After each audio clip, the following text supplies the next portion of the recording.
देखिए,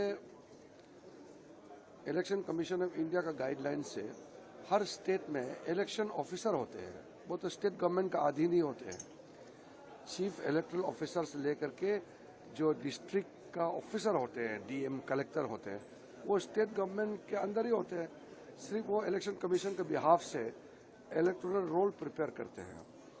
supreme court ने बहुत साफ शब्दों में कह चुके हैं कि ये जो SIR है, स्पेशल इंटेंसिव रिवीजन करते हैं इलेक्टोरल रोल को, ये आज़ादी के बाद होते आए हैं और ये होना भी चाहिए। नहीं तो मृत लोगों को नाम काटना और फिर नए लोगों को जोड़ना।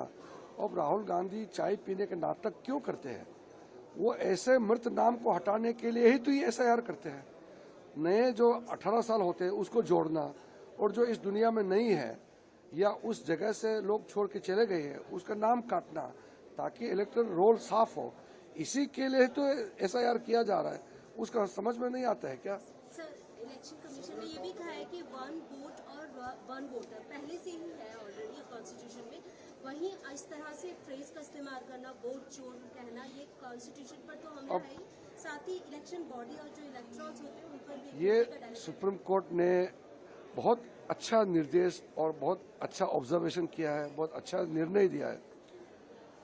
और इसके बाद भी राहुल गांधी जी और उनके कुछ साथी हैं, वो इलेक्शन कमीशन को विश्वास नहीं करते हैं, सुप्रीम कोर्ट को नहीं मानते हैं ये लोग, और देश के संवैधानिक संस्थाएं को वो नहीं मानते हैं।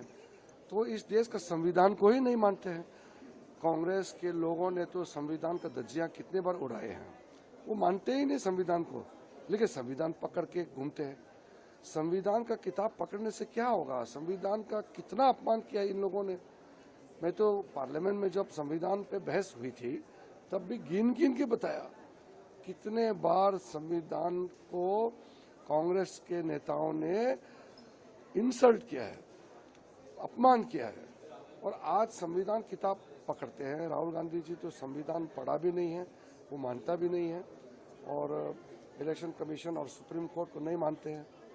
तो हम क्या कर सकते हैं? इसका इलाज नहीं है मेरे पास। इतना गलत तरीके से जो अनाप शनाप बात करके ड्रामा करते रहे, राहुल गांधी जी को सुधारने के लिए मेरे पास कोई दवाई नहीं है। लेकिन अब सुप्रीम कोर्ट का टिप्पणी के बाद तो उसको थोड़ा होश ठिकाना आना चाहिए। अगर नहीं भी है तो जो समझदार लोग हैं, कांग्रेस में भी कुछ लोग समझदार नेता हैं, ऐसे नहीं कि सारे कांग्रेस में राहुल गांधी जैसे हैं। तो कांग्रेस पार्टी में भी अच्छे लोग हैं, वो लोग मिल करके राहुल गांधी को समझाना चाहिए कि देश का खिलाफ काम करना बंद करना चाहिए। सर, प्रियंका गांधी ने ये कहा था कि SIR पे अगर चर्चा होगी तो हम संसद चलने देंगे, चर्चा नहीं करना चाहते ये लोग। मैं रूल से चलता हूँ और हमारा पार्टी, हमारा सरकार नियम कानून के अलावा कुछ हम कर नहीं सकते। पार्लियामेंट चलाना भी नियम के तहत, काम करना भी कानून के तहत। हम कानून और जो पूर्व में कोई कन्वेंशन है उसको भी हम इज्जत देते हैं।